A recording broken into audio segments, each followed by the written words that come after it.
quiero empezar por repasar algunos resultados a nivel mundial de la gestión de proyectos.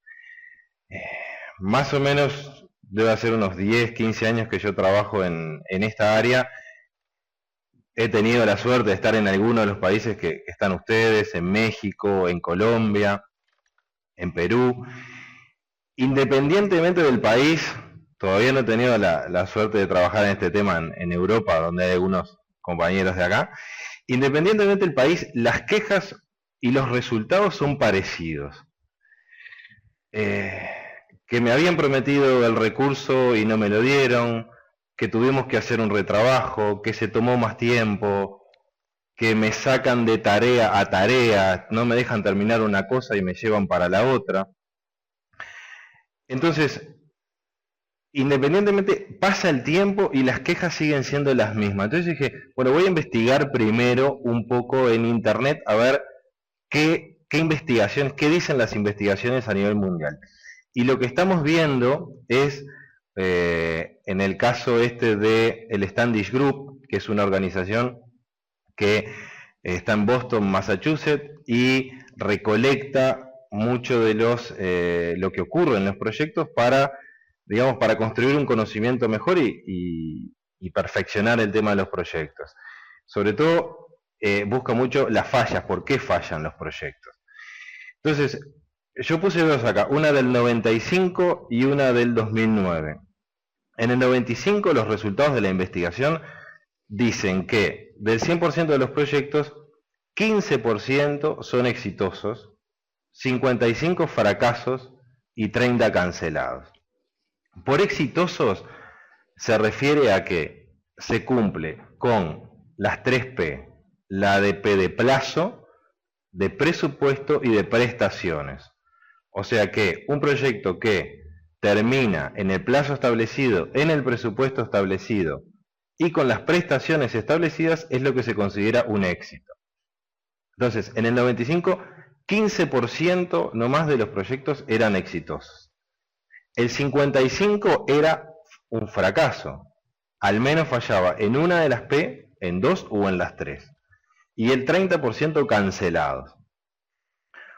Fíjense ustedes si son un inversor, por ejemplo, que va a hacer un proyecto y le dicen estos resultados. Le dicen, mira, tu proyecto va a tener un 85% de chances de o cancelarse o ser un fracaso. El inversor estaría diciendo, por favor, la incertidumbre la quiero tener en el negocio, no en el proyecto de cómo construir esto. 95-2009. En estos últimos 20, 30 años ha habido una cantidad de organizaciones, como por ejemplo el PMI, que comienza por el 1970, que se encarga de recolectar, estandarizar y ver mejores prácticas, entre muchas cosas, para dar un aporte al tema de los proyectos. Un poco más adelante, quizás por 1985 me parece, que también aparecen organizaciones como Prince en el Reino Unido, software de soporte, como el Microsoft Project, metodologías ágiles.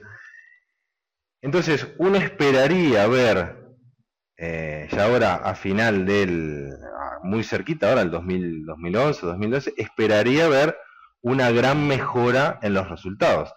Sin embargo, los resultados del 2009 muestran que, si bien hay una mejora, ustedes ven que los proyectos exitosos ahora son del orden del 30%, los fracasos y los cancelados siguen sumando un 70%. Quiere decir que hay un 70% de chances que el proyecto o sea un fracaso, tanto sea que no cumpla el plazo, presupuesto, prestaciones o ninguna de las tres, o todavía una gran chance de que esté cancelado. O sea, uno puede decir, hay una mejora del 100%, del 15% al 30%, pero el 30% es todavía un nivel bastante pobre. Es decir, tenemos un 30% de chances de que el proyecto sea un éxito de la parte de vista de su gestión. Entonces, bajo este enfoque es que el doctor Goldbach, creador de teoría de restricciones, vamos a ver un poco más adelante qué es la teoría de restricciones, aborda el ambiente de proyectos y lo primero que se pregunta es, ¿dónde hay que enfocar los esfuerzos de mejora? Hay que enfocarlos en reducir la incertidumbre en los procesos o está por otro lado, porque él ve que toda la tendencia es a mejorar la incertidumbre en los procesos, a tratar de reducir la incertidumbre en cada uno de ellos. Y dice, es necesario, o sea, no es que diga, no sirve para nada, no, por supuesto, o sea, toda la parte previa, el acta de constitución, el registro de interesados, el alcance, la EDT o WBS, la gestión de riesgos, eso aporta y sin duda es importante para que el proyecto sea un éxito. Pero el salto de mejora que necesitamos para pasar de ese 30 a un 80, un 90% de chances de éxito, no va a venir por ese lado, no viene por seguir el enfoque de reducir la incertidumbre. Entonces, tiene que estar en otro lado. ¿Tá? Con eso es que, y unos conceptos que vamos a ver, desarrolla la metodología de cadena crítica. Ya a fines del 90, es rápidamente adoptada por muchas empresas, por ejemplo, la Fuerza Naval en Estados Unidos, que es un gran, promueve mucho lo que hace, utiliza la metodología de cadena crítica, el PMI la adopta también, y varias organizaciones cada vez más, o sea, es algo que está creciendo y está dando muy buenos resultados. Entonces, ¿qué pasa? O sea, ¿cuáles son los beneficios de utilizar cadena crítica? Por un lado decimos, los proyectos que se gestionan con cadena crítica tienen una probabilidad muy alta de terminar en el tiempo establecido. ¿No? Hay una probabilidad alta de el plazo que se dice se cumple. Los proyectos, como vamos a ver en el desarrollo de este webinar, se realizan en un tiempo más rápido que con metodologías convencionales. Si agarramos un proyecto con una metodología convencional y nos da un plazo de 6 meses, con cadena crítica el plazo va a ser menor, pero además la probabilidad de cumplirlo va a ser bastante más alta. Y otro punto es que para los que dirigen los proyectos, lo pueden hacer con mejor control y menos estrés. Parece magia, pero no lo es. No es magia y además el cambio de gestionar los proyectos con la metodología de cadena crítica cuesta mucho. ¿Sí? A veces nosotros comentamos que tenemos 100 años de implementar cadena crítica y es porque sumamos los años de los clientes y los multiplicamos muchas veces porque realmente las implementaciones cuestan. Y vamos a ver por qué cuestan. Cuestan fundamentalmente porque la metodología de cadena crítica implica ir a contramano en muchas de las prácticas comunes que se realizan en los proyectos. Por ejemplo, cuando ustedes, en algunos proyectos que nosotros hacemos de cadena crítica, tenemos una serie de libros, de materiales que utilizamos dentro del equipo de proyecto y otros para cuando viene gente que está fuera del equipo de proyecto. Un tipo de diagramas, de redes, de cronogramas para los que estamos utilizando cadena crítica y otro para el que viene afuera. Porque el que viene afuera capaz que ve lo que estamos haciendo y le parece una locura y puede haber problemas. Otro de los aspectos que genera la metodología de cadena crítica es que cuando se implementa no hay gente indiferente. Tenemos los fanáticos por un lado y por otro lado tenemos los que nos quieren asesinar, dicen esto es una locura, este proyecto va a ser un desastre. Y eso en cierto grado, cierta tensión controlada está buena porque implica mover y hace que las implementaciones sean, yo les llamo divertidas. ¿Qué son esas cosas a contramano? Vamos a ver alguna de estas dificultades.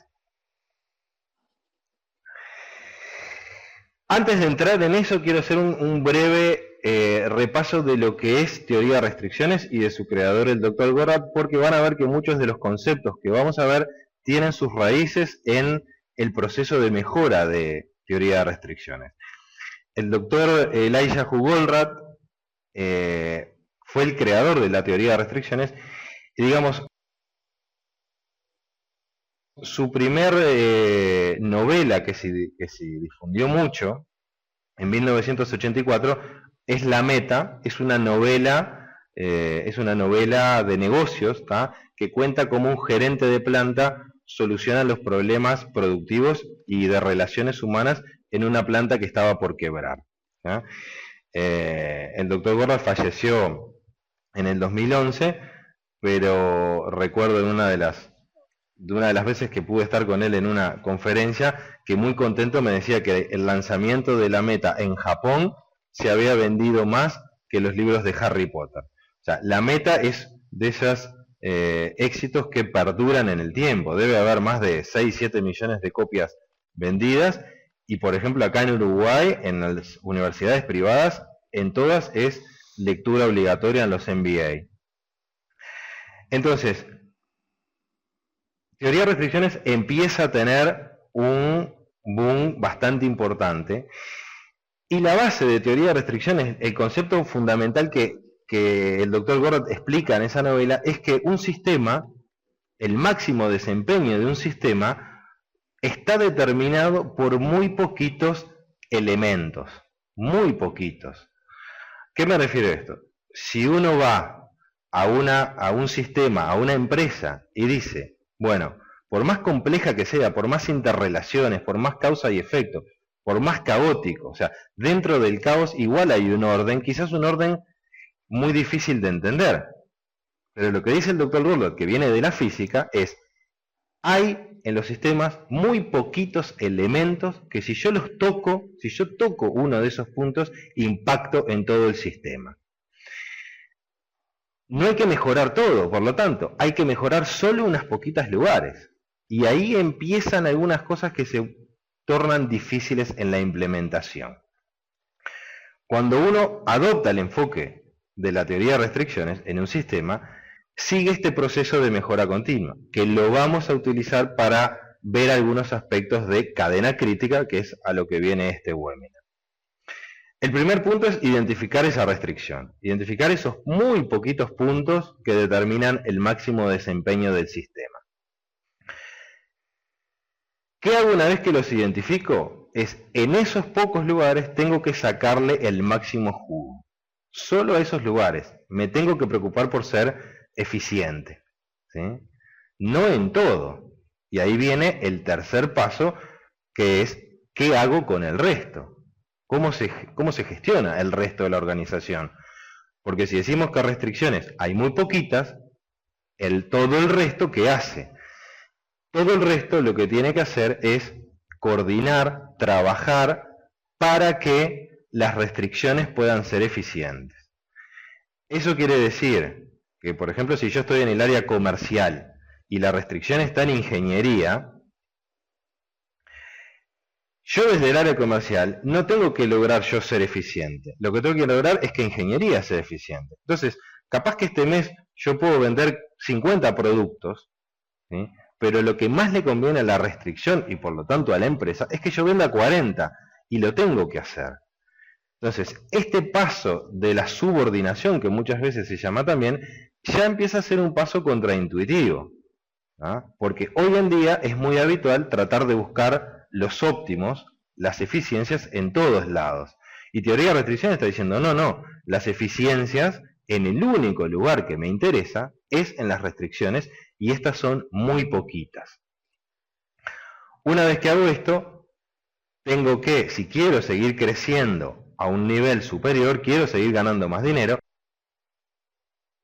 tengo que elevar o dar más capacidad a esas restricciones, y las restricciones pueden cambiar de lugar, y por eso hay que retornar al paso 1, y ese es el ciclo de mejora continua de teoría de restricciones. ¿Qué ocurre cuando el doctor Goldratt trata de hacer el análisis, identificar qué está pasando en la gestión de proyectos? ¿Dónde está la restricción? Entonces dice, bueno, encuentra que hay una práctica común en proyectos. La práctica común está el líder de proyecto o el jefe con uno de los recursos responsables y le hace esa pregunta bendita que a todos nos encantan que nos hagan. ¿Cuánto tiempo te va a tomar hacer esta tarea? A nadie le gusta responder eso. Pero nos insisten, hasta que en un momento decimos un estimado de tiempo. 3 semanas. ¿Qué ocurre en el momento ese? Ocurre que esa estimación se transforma en un compromiso.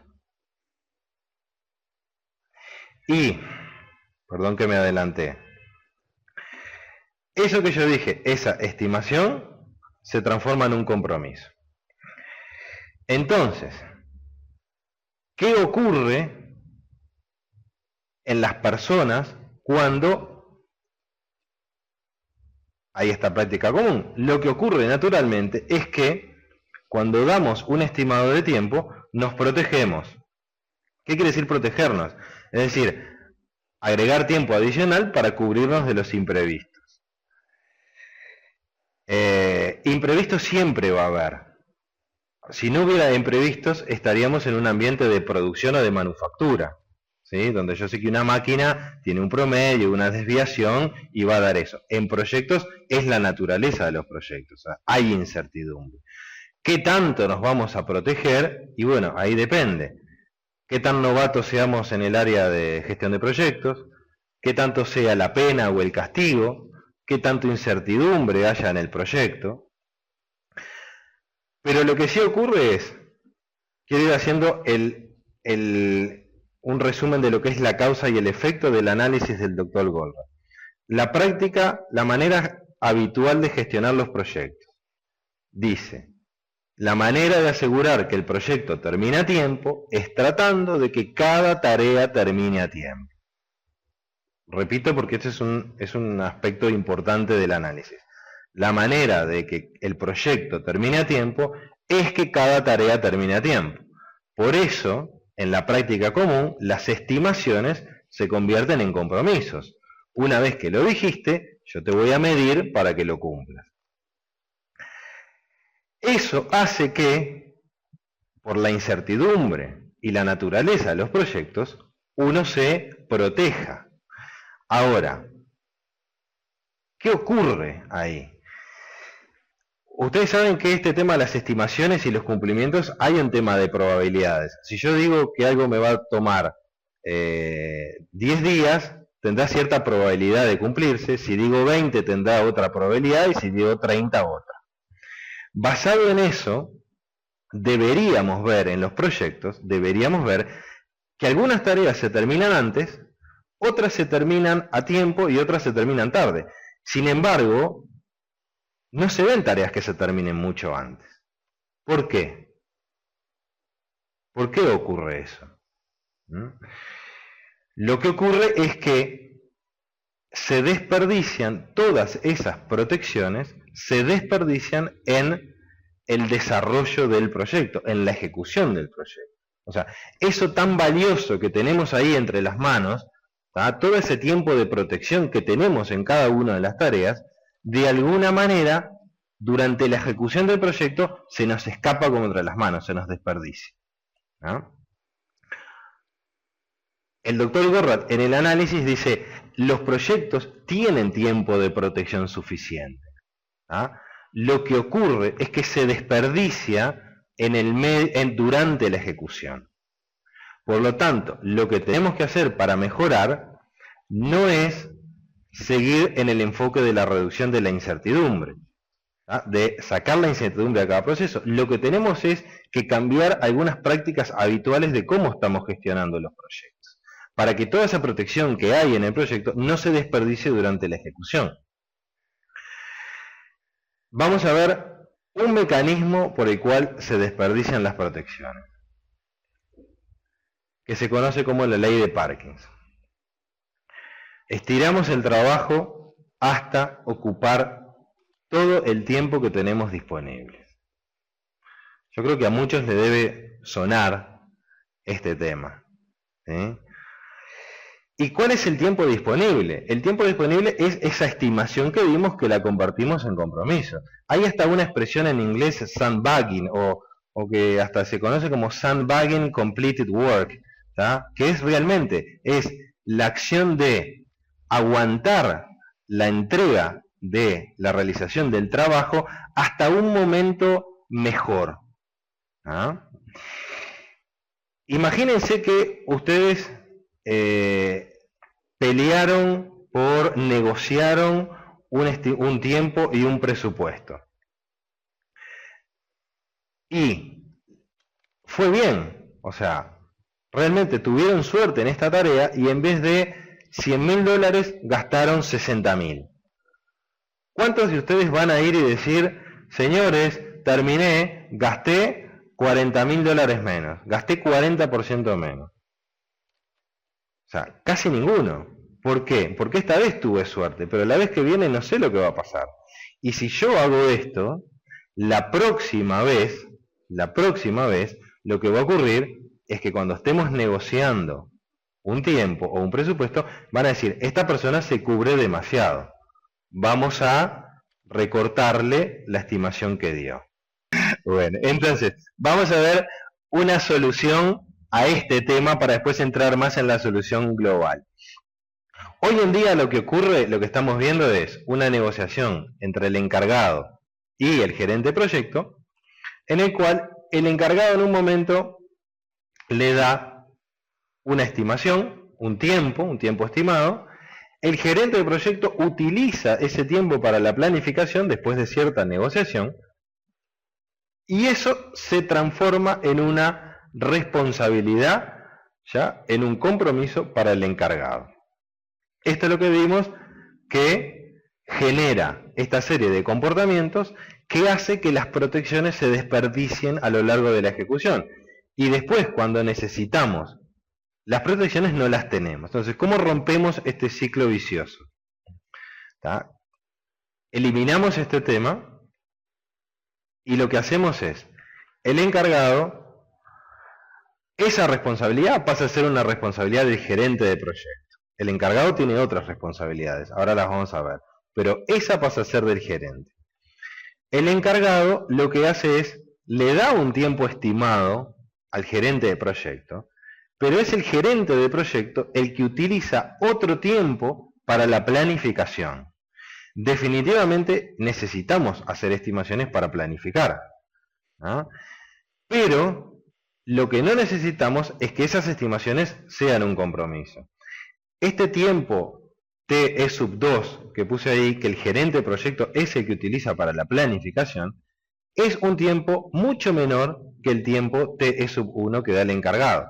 Y sin embargo es responsabilidad del gerente de proyecto utilizar ese tiempo para la planificación. En ese momento, lo que ocurre es que el encargado pasa a tener otras responsabilidades. Las responsabilidades del encargado pasan a ser trabajar bien, ahora vemos qué quiere decir trabajar bien, y avisar de obstáculos. Trabajar bien quiere decir que si esta tarea yo la pensé para hacer con 6, 8 horas por día, de esta manera, con estos recursos, y este procedimiento, trabajar bien quiere decir que cuando el gerente me da el ok para arrancar, lo estoy haciendo con esa dedicación, con esos recursos y con esos procedimientos. O sea, estoy haciendo lo que acordé con el gerente de proyecto. Y la otra responsabilidad que tengo es, ni bien ocurre un obstáculo, lo que tengo que hacer es avisarle rápidamente al gerente de proyecto para que él me facilite la tarea. Vamos a entrar más en detalle un poco a estos tiempos y esa planificación, ¿sí? Pero lo que quiero que se vayan quedando de esta parte es, no hay más tiempos que cumplir. Con la metodología de cadena crítica, los estimados de tiempo en la ejecución desaparecen. No hay. Solo se utilizan a efectos de poder planificar. Alguna otra vez, con algún proveedor, capaz que en alguna cosa sí son útiles, pero vamos al extremo y olvídense, en la ejecución no hay tiempos que cumplir. El único tiempo que hay que cumplir es el tiempo del proyecto como un todo, no el tiempo de las tareas individuales. Lo que tenemos que hacer en la ejecución es dejarle muy claro a las personas que tienen que trabajar como acordamos a buena velocidad y avisar de los obstáculos cuando los hay.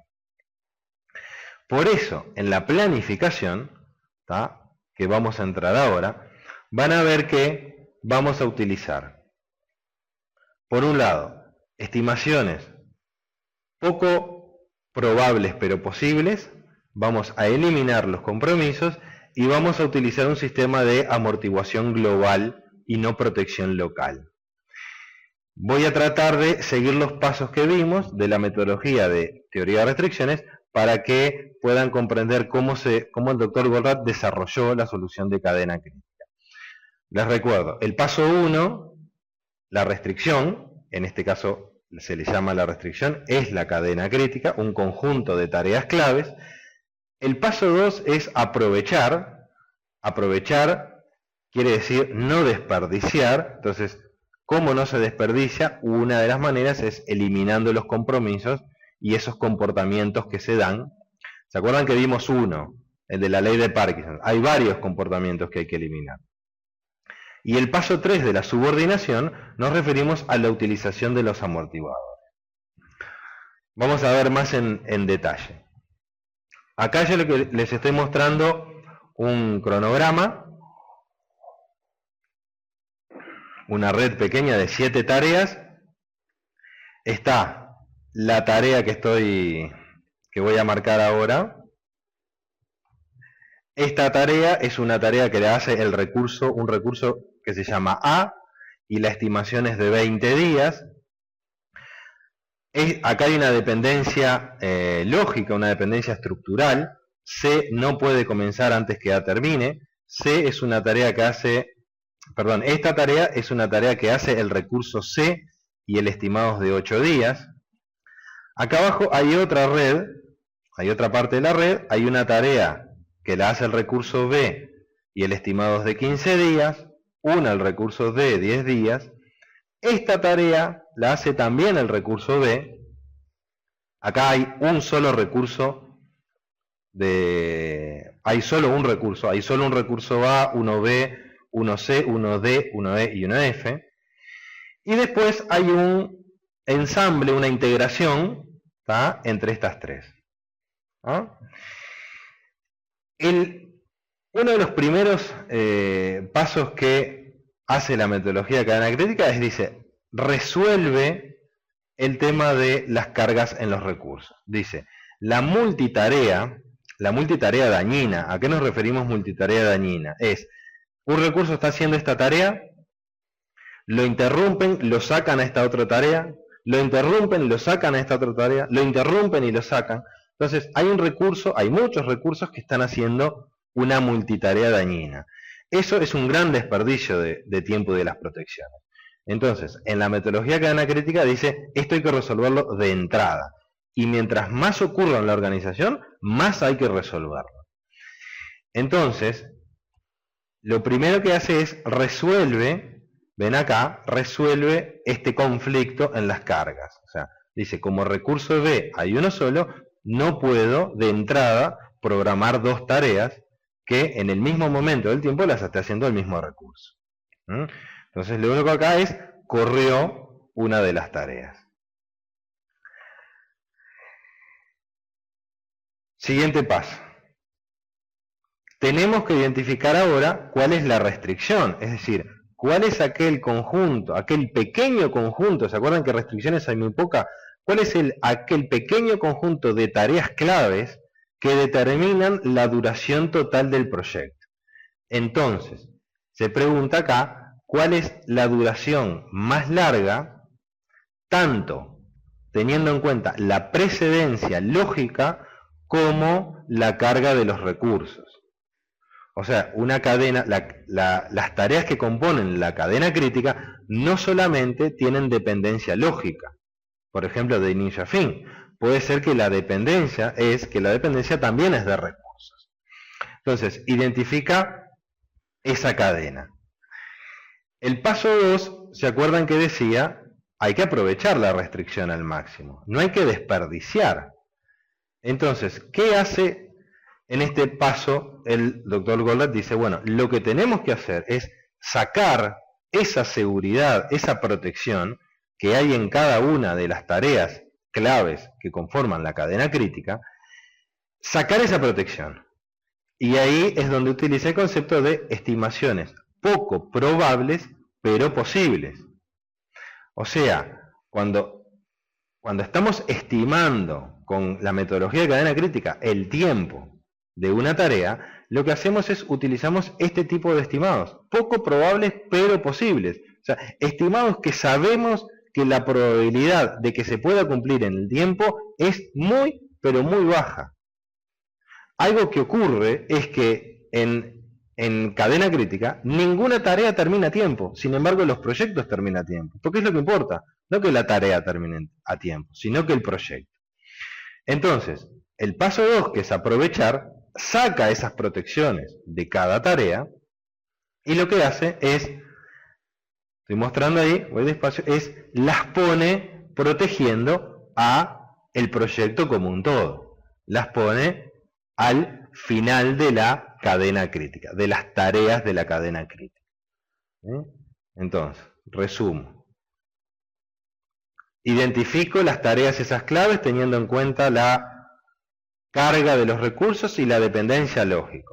Le quito la protección, elimino los compromisos y elimino los mecanismos que hacen que desperdiciemos las protecciones, y esa protección, parte de ella, ahora vamos a ver, parte de ella la pongo al final del proyecto.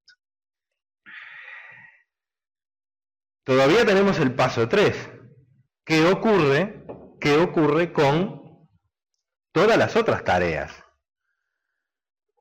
Se tienen que subordinar a la restricción del proyecto o a este conjunto de tareas claves. Básicamente el procedimiento es similar. Lo que hago es saco las protecciones de esas redes y parte de esas protecciones las pongo para proteger las entradas a la cadena crítica.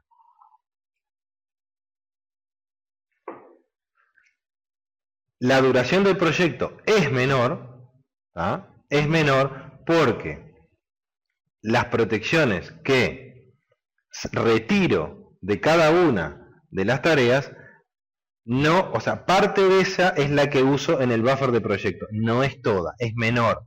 Hay un tema hay hasta una demostración matemática de probabilidad que la varianza del proyecto es menor a la suma de las varianzas. Entonces, la duración total es menor. Entonces, algunas aclaraciones que quiero hacer sobre este punto. El plazo. El plazo del proyecto es la duración de la cadena crítica más el buffer de proyecto, ¿tá? Ojo con los que no entienden esto, porque vienen y dicen, la duración es menos, ni miran, esto es protección, lo sacamos. No, la duración es todo. Incluso así es menor que con una metodología convencional.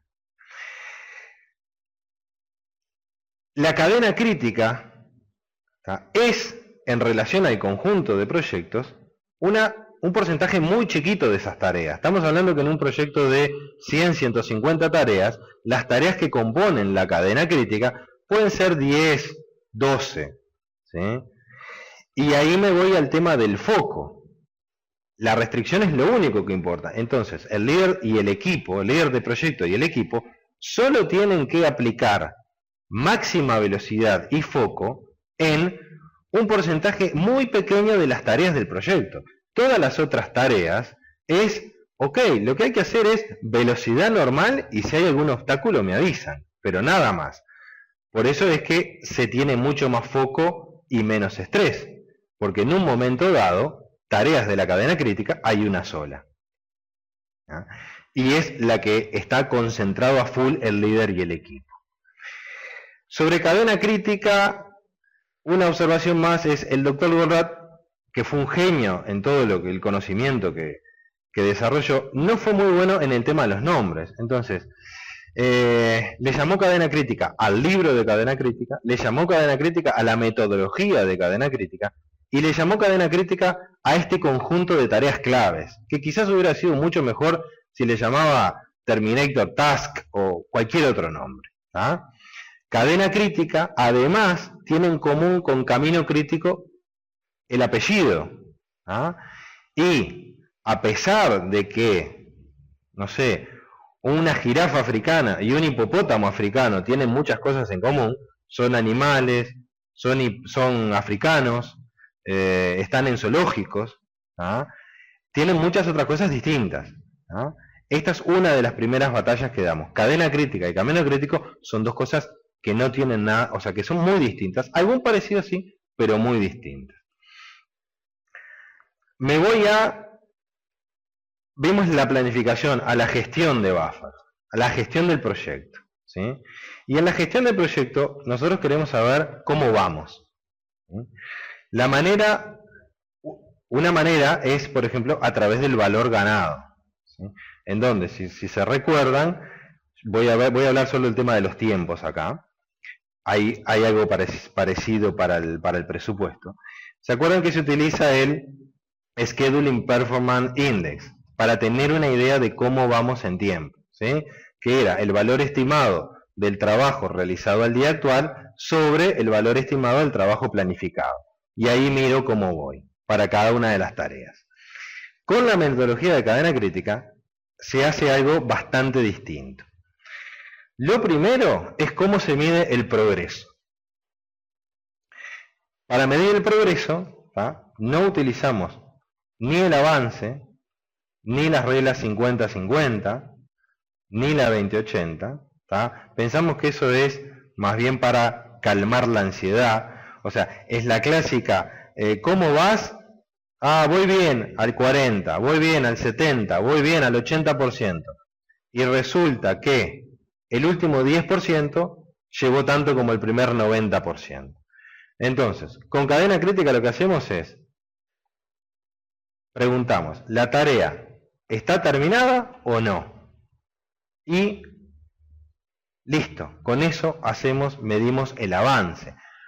Pero ¿cómo medimos el avance? No medimos el avance viendo lo que pasó en todas las tareas del proyecto. ¿Se acuerdan que dijimos la restricción del proyecto es un conjunto muy pequeño de tareas críticas, de tareas claves, las de la cadena crítica? Entonces, lo que utilizamos es lo que se conoce como el Fiber Chart, que en el eje de las X se mide el porcentaje de avance en la cadena crítica. Esto es, recuerden, la cadena crítica es un conjunto muy pequeño de tareas. ¿Ah? Entonces, supóngase que son 5 tareas, de 10 días cada uno, 50 días. La primera, ¿la terminé? Sí. Si la terminé, voy 10 en 50. Si no la terminé, voy 0. Ah, pero ¿cómo? Hice un montón de trabajo. Sí, pero no terminaste. Hasta que yo no termino, no la doy por avance. Entonces, solo mido el porcentaje de avance de la cadena crítica. ¿Contra qué lo comparo? Porque el avance en la cadena crítica me da una buena imagen de cuánto va avanzado el proyecto. Lo comparo contra la cantidad de protección que me consumí. Y con eso se utilizan lo que se conoce estas Fiber Chart o gráficas de la fiebre. Esta es de un proyecto real de hace poco, en donde yo les voy a marcar, arrancó el proyecto, en la primera instancia de seguimiento, que vaya dicho, los seguimientos con la metodología de cadena crítica son reuniones muy cortitas y eficaces, no hay que dar excusas, es terminó o no terminó, y con eso se ve el avance en la cadena crítica y el porcentaje de consumo, ¿sí? Acá se iba avanzando un 15%, se iba consumiendo un 20%. En algún momento se frenó el avance, ¿sí? O sea, no se terminó, se hicieron muchas cosas. El líder de proyecto, recuerdo que en esta ocasión me decía, Raúl, esta semana fue la que trabajamos más de todo el proyecto. Sí, le dije, pero no terminaste ninguna tarea de la cadena crítica. Por lo tanto, el proyecto no avanzó como tal. ¿Sí? No nos mintamos. Hiciste muchas cosas, pero en la restricción no avanzaste. Entonces, acá se identifica cuál es la tarea que está consumiendo, que está penetrando en el amortiguador o en el buffer, y todo el equipo lo que hace es, se concentra en ayudar a esa tarea a retomar camino. Y lo que ocurrió después en este proyecto es que la protección se recuperó y terminó incluso no habiendo consumido toda la protección. De esta manera, entonces, para la gestión del proyecto, lo que vemos es, terminó o no terminó, y vemos qué parte se hizo de la restricción o de la cadena crítica versus qué porcentaje se consumió de la protección. Me están escribiendo 28.000 ventanas que estamos a un minuto de terminar. Voy a aprovechar entonces para comentarles que antes de ir a las preguntas, que me va a ayudar Efraín, que seguramente estuvo seleccionando preguntas interesantes, por favor que sean fáciles. Les quería decir que para aquellos que les interese más este tema, estoy escribiendo un libro sobre cadena crítica que voy a empezar a mandar los newsletters a la base de que se anotan en mi empresa. Aquellos que les interesa, en la página nuestra, en grupotruput.com/blog, se pueden registrar y les puedo hacer llegar los sucesivos capítulos que estoy escribiendo sobre el libro de cadena crítica.